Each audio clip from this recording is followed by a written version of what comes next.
Hi everyone, I'm back. It's your girl Tamara.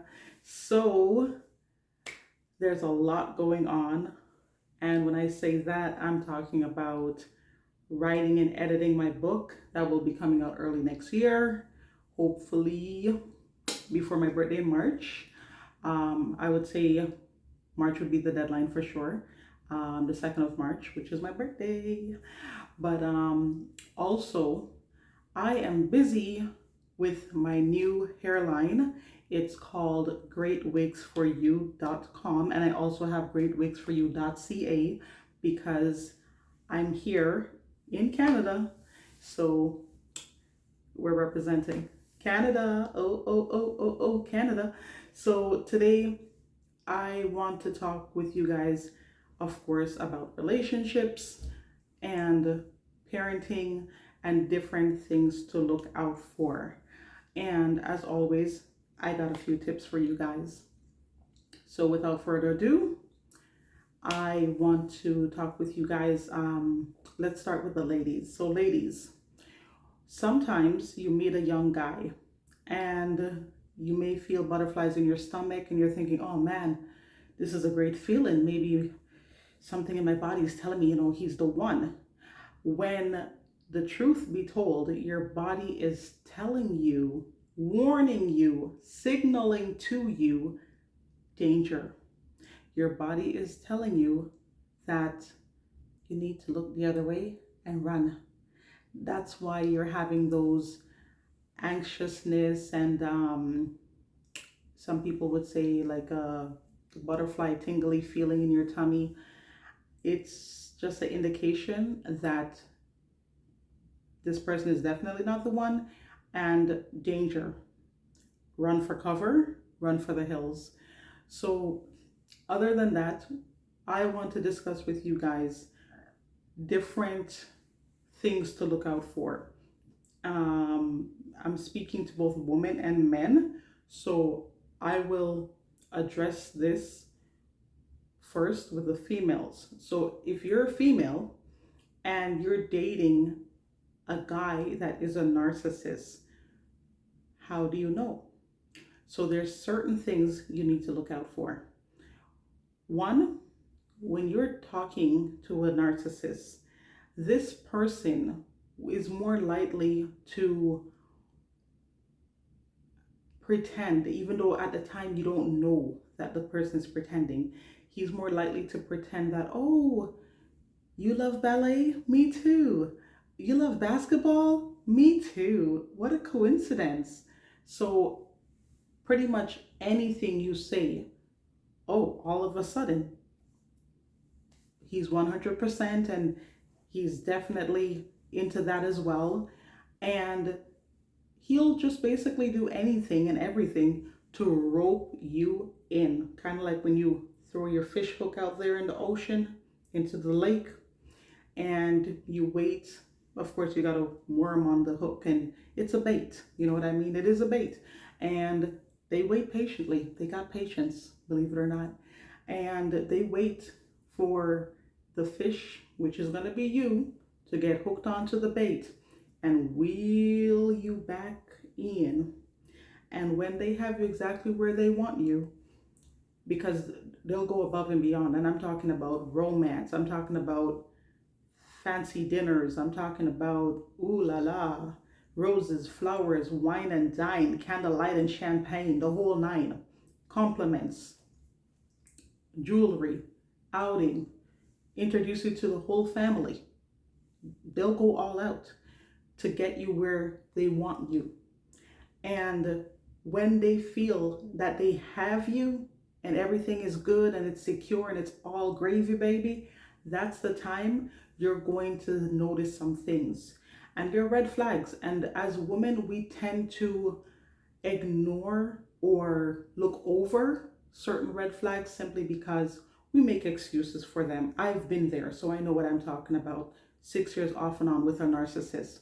So, yes, it happens where you might even start to question your own judgment and your own knowledge and a lot more simply because it's not just a narcissist getting your attention and also getting you where he wants you, but there's going to be different signs like the person not taking ownership for their actions or unkind words. You might find that a person start to insult you, belittle you, put you down, make jokes about you, or make fun of the way you talk or make fun of the way you look to lower your self-esteem. And that's just the tip of the iceberg, because it gets more than that. Because for a narcissist, it's a mind game, it's all a big joke, and he wants to be in control. That's a big thing for a narcissist. They are control freaks. So he needs to be in control of the situation at all times and always be delegating to you what you should or should not do. Some people even go as far as saying what you should or should not wear, or who you should hang around with, or who you should not hang around with. So basically taking control of every aspect of your life and also wanting to be the center of your world. And when you try to get away from people like this, they make you think, oh, but how could you? Like, you know, some of them behave like they're God gift to women. It's just ridiculous the way they come off, and making it feel like, oh, you're the one who is in the wrong, or you're delusional because you're thinking all of this stuff and it's not true, when in all reality, all they're doing is playing mind games with you as to, it could be a situation where they're talking to another lady and you notice the text message or you notice the behavior outside, which is not acceptable. You know what I mean? Like you're right there and the person is basically looking at the other person, like they're fully on checking out the girl, like, you know, like no respect. And if you were to even call them out on it, I personally wouldn't do that right there and then in a store, because I just can't deal with situations like that. And I just don't like it personally. It's embarrassing. And I'd rather talk behind closed doors to say, hey, you know, I didn't like that. I didn't appreciate that. And I noticed you were checking her out. And, you know, that made me uncomfortable. Now, when you try to explain that to a narcissist, they might pretend that your opinion counts, or they actually care that your feelings were hurt by their actions, but in all reality, not at all.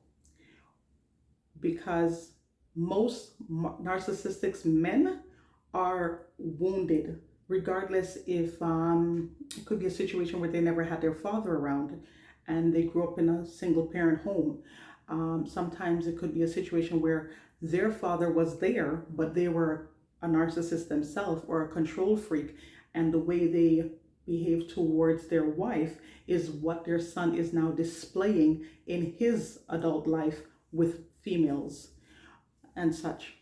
The other thing is, a lot of times when a man or woman will go out there and cheat, you may say to yourself, oh, well, what am I doing wrong? Or what could I have done better? You know what I mean?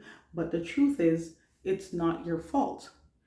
It has very little to like nothing to do with you as to why this person even looked outside of the relationship.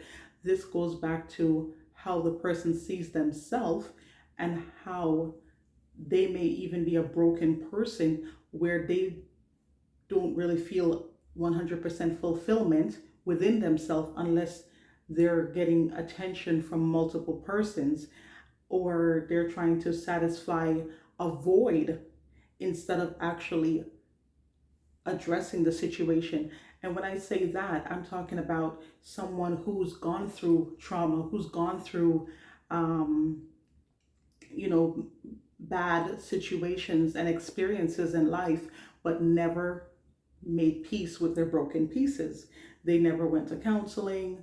They never talked about it. Perhaps someone did them wrong and they haven't even forgiven the person. So they're walking around with all of that guilt and that shame and all of that crazy stuff going on in their mind. And now you come into a relationship with all of that baggage, because most people, they tend to think, oh, well, if he or she's coming into my life, well, I don't want them to have children. I don't want them to have a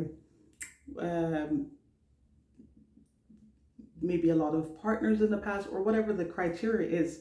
But there's other baggages that both men and women sometimes bring to a relationship. So it's important because it could be a mental thing, it could be a physical thing, emotional, psychological, many different forms.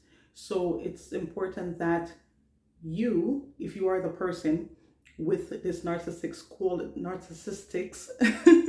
quality or other issues that you need to work on, it's good that you work on that first. Work on yourself. Now, the biggest issue with most narcissistic individuals, they will not think that they are the problem simply because the entire relationship is a game and it's a controlling game. And at the end of it all, you're not going to win. So, my advice to a woman who may be dating a narcissistic man is one, don't try to change him. Two, don't argue with him about his behavior. Three, do not make excuses for him. That's a hell no, no, no, no. Oh, no, no, no, no, no. Don't do that.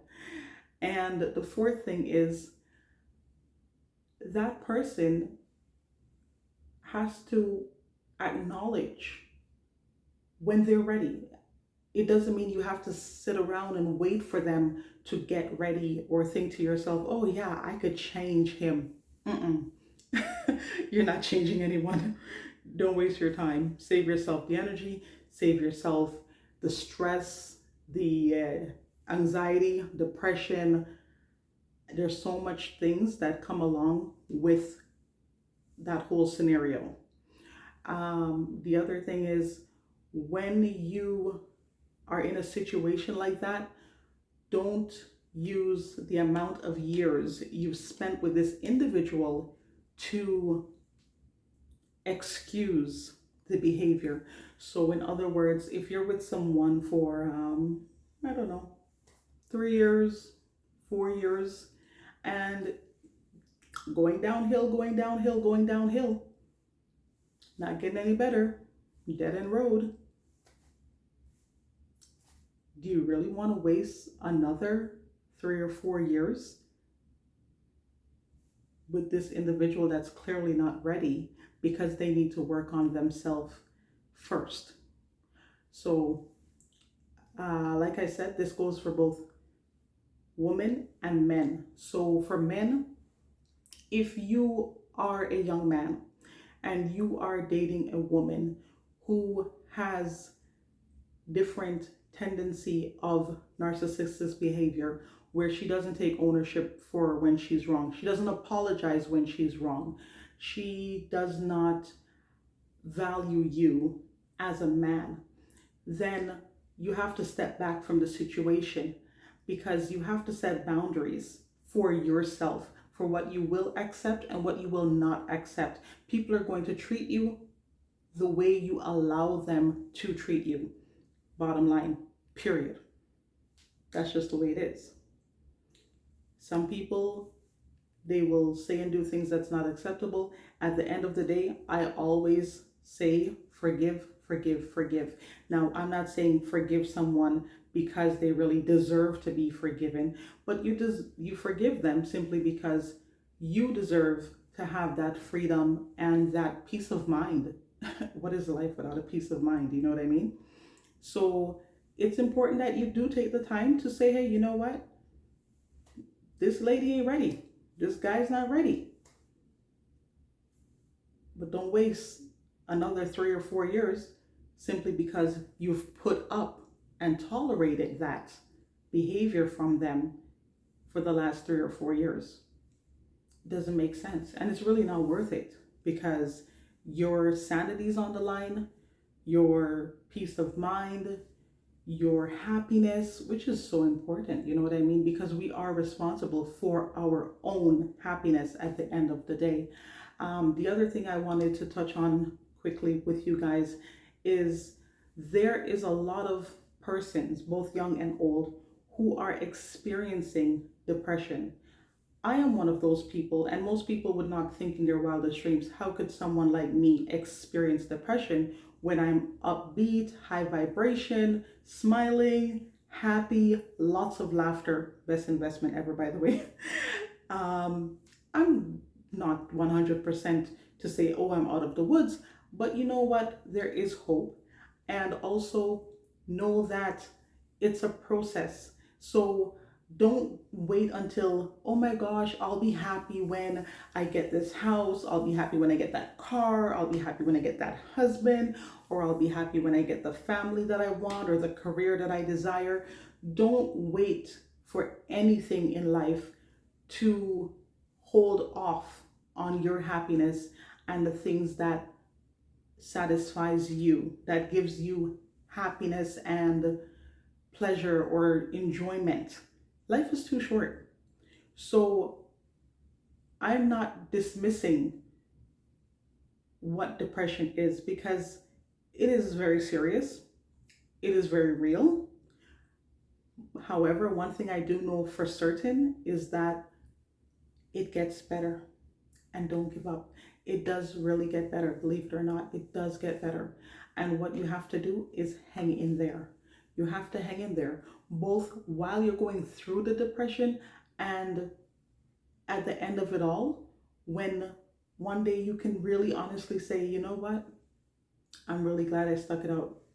I'm really glad I hanged in there, because better days are yet to come. So it's really beautiful to know that you are worth it. You are strong.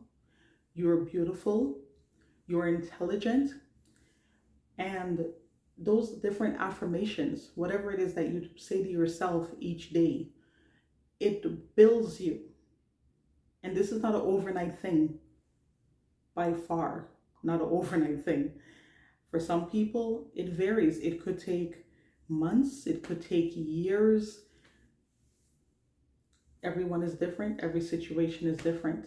You know, it's all unique to itself. That's what it is. But there's always hope. And for that reason, I think it's important as human beings that we have a higher, I call him God. Some people, different religion, different culture, they have different names. But my point is a higher power that you look up to, a higher power that gives you peace. A lot of persons, they like to do meditation. I think meditation is awesome. It helps you to relax and calm and quiet the mind. Focus on your breathing. Inhale through your nostrils, hold it, smile, smile, hold it, and exhale through your mouth slowly. And try doing that at least maybe half an hour each and every day, because it's important that we open up our lungs, open up our hearts. The world is still a wonderful place, and they still have a lot of good people. Like, I meet so many good people from many different countries, all different walks of life, all different colors. And don't judge a book by its cover. Sometimes you see someone at the bus stop or wherever you are, and this person could have tattoos on the face and piercing all over. You know, maybe even wearing all black clothes or whatever it is they choose to wear. And if you stop and you speak with them, oh my gosh, sometimes these are the most kind hearted, loving, positive people that you can ever meet. So don't ever give up that opportunity and that chance of networking and meeting great and wonderful people in the world, because there's still so very many great and wonderful people right here on planet Earth. So never judge a book by its cover. There's great people out there. And for those people, like my girlfriend, I'm not calling any names, who talks about getting married one day, who wants to settle down, come on, take the time and get out of your comfort zone. You know what I mean? Yes, you understand there's a pandemic, Corona's going on, Corona's real. That is true. But at the same time, be willing to meet other persons. We're now in 2021, regardless if it's to go online or a chat line or to meet a person through a friend or a family member. If you're really looking for someone, don't just sit back and be like, well, God will just send him to me. God will just send her to me. No, take the time and get out there. Let persons know, hey, I'm single. Hey, I want to date. Hey, I'm available. You know what I mean? I personally am not available. I'm a married woman. But you know what I mean? Like, don't be shy. Get out there. Let people know, hey, I'm here. What's up? Can we talk? Go grab a coffee or whatever it is you drink. Get to know people and understand that the best is still yet to come. When persons say, oh my gosh, life is like this, life is like that, and they basically get up and whine and complain. I'm not saying every day is sunshine because it's not. But you know what? Not because one bad thing happened in the day, it doesn't mean it was a bad day. No, might have not been the happiest day of your life. But you know what? It can also be a lesson where you learn something from that day, and then you can hope and work towards a better tomorrow, because that's what life is all about. I like to say things the way it really is. We're already here, so we might as well make the best of it. We're here. We might as well just enjoy life and take it for what it is, because it's a vacation. It's here to enjoy. Enjoy your vacation and put your happiness first, because at the end of the day, you are 100% responsible for your own happiness.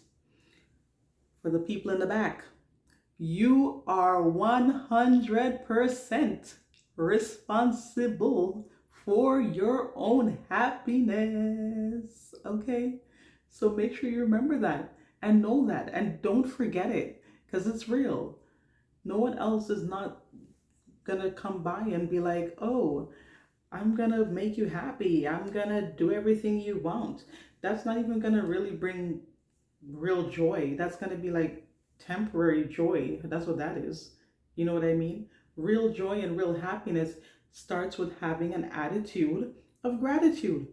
Be thankful for where you are right now. Be thankful for what you have while working towards what you want to accomplish. Be thankful for whatever your situation is, even if there's pain and discomfort in it, because guess what?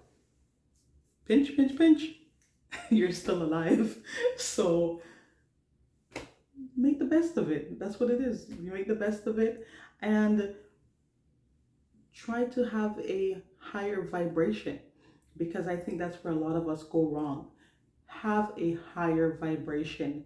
Be a more youthful, happy, smiling, loving person. See the world through love. It doesn't matter if you're looking at the sky, it doesn't matter if you're looking at the birds or the beautiful ocean, which I miss so much in Jamaica. But you know what I mean. Yeah, there's beauty in everything, and there is love in everything. And in order for people to have a love affair and to fall in love with themselves and to fall in love with others, it's important that we fall in love with nature. So we become love. Just as anything else that we desire, we need to become that thing, that um, basically whatever it is that your affirmation is. So if you're going to tell yourself each day that you're beautiful, feel it, know it, believe it. And 90% of feeling good is looking good. That's what you do. You get up, you get ready, you take on the day, and you know that the best is yet to come. So you're not going to be worried, because that's no life at all. If you're going to get up and you're going to be all stressed out. And I know people who are so caught up with, oh my gosh, this is where I should have been. I'm this age and I haven't accomplished that. And oh my gosh, this bill and that bill, and the kids are giving me a headache, and yada, yada, yada. It's a part of life. Life happens. Now you choose. You choose how you want to react to all that is happening around you, because you should have a type of peace of mind where you are so calm and content that regardless of what's happening around us, you don't let it come into your soul. So even if someone is being disrespectful, they're being rude, they're being, for whatever reason, like maybe they even want to start an altercation with you, because you have people who don't really need a real reason to not like you, which is weird. So remain calm and remain sweet and loving, because the easiest way to turn away wrath is to have a calm and silent answer, a kind answer, because there's no point if your friend or your partner is yelling and screaming and then you're trying to match them or talk over them because you're trying to get your point across or prove who is more rude or who is more arrogant or belligerent. It's not going to help a situation. And this goes for everything. Like you could be at the grocery store and the person buds you in line. You could be driving your car. Happens all the time. You're minding your own business. You're following the rules on the road. And here comes some jack, you know the word, comes and cut you off. And you can choose, hey, do I want to have this person ruin my day? Or am I going to keep my composure and I'm going to focus on my breathing, because the breath of life is the beautifulest thing. It's absolutely beautiful. It's the breath of life. And once you're here, there's hope. There's hope for a better tomorrow. So know it, believe it, achieve it, because you're worth it. And I would also like you guys to please make sure you check out one of my absolute favorite websites. I am so proud of myself. Give myself a pat on the back. It's called motivatingmoms.ca. Motivatingmoms.ca. And I share a lot of my personal poems, also advice about relationships, dating, parenting. You're going to find a lot of good stuff on there. And I'm going to share so much more poems and wonderful, inspirational stories and tips. And also, I mean, there's just so much going to be jam-packed in the book. I don't want to give away all the information. However, enjoy Motivating Moms for now, and be sure to leave me a comment down below if you have any questions, or if there's a point that I didn't mention in regards to narcissists or relationships or different dating tips. Leave it in the comment below. Let me know what you think. And also hit the subscribe button for much more content to come. Good information, important information. And let's open up the conversation, because a lot of times persons don't want to talk about depression. They don't want to talk about anxiety. And a lot of people, unfortunately, are suffering in silence. And that's the truth. And I know, because I was one of them. So I'm speaking from experience, my friends. I'm getting all emotional here. I'm speaking from experience. And there's life after depression. I like to say, I don't have depression. Sorry, depression doesn't have me. I have depression. So what that means is that I'm not going to have depression or anxiety consume my life. And I'm going to basically live my life to say, oh, because I have this depression, then it's going to affect what I do, what I choose to do.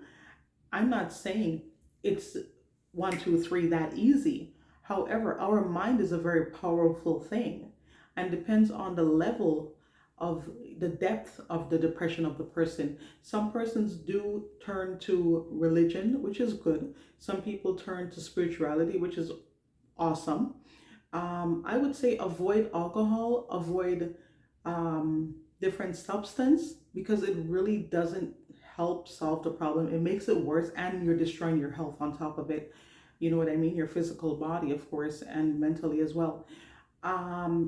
If it's a depression that is really bad and consuming you, then definitely either you or someone who is close to you needs to reach out for professional help. And when I say professional help, it doesn't mean, oh, go take a bunch of medications, because that doesn't apply to everyone. That doesn't work for everyone. Some people take it and it makes them worse because the side effects are horrible. But to have a counselor or a friend or a family that you can confide in, someone that you could really talk to, and people who to uplift you. You know what I mean? In life, you need about, I would say, a few, maybe 4 or 5 or 6 really good people in your life. These people are people who inspire you to be a better you. These are the people who uplift you. These are the people who have encouraging words to tell you. You don't want those 6 people when you're dead and they're holding your casket to, they hold on each side to bring you down to the graveyard. That's not when you really need the 6 people to be your backbone and to have your back. You need those 6 people now. Those are the 6 people where if you need a laughter, if you need to get some fresh air and go grab a bite, that's what they're there for. These are the same people who you can confide in and say, oh, you know what? I'm not having such a good day. Can I talk with you? Because no matter who you are, we all need a shoulder to cry on. No man's an island, no man stands alone. That's where that came from. So we need our 6 people now while we're here, while we are alive and well. We need people to have our backs, just like how other persons may rely on us for someone to listen to, or maybe to do a good deed where you physically go and help someone carry their groceries or whatever the situation is. You know what I mean? Because there's so many different ways that we can be of help and of service to others, and how others can be of help and of service to us. So once again, thank you guys so much. And please make sure you check out motivatingmoms.ca. Motivatingmoms.ca, because that's where you're going to find lots of great information. And smash the like button if you like what you hear, because I have a whole lot of knowledge in this head and I'm here to share it with you guys. So enjoy. And you know my motto: look good, smell good, and behave good. Until next time.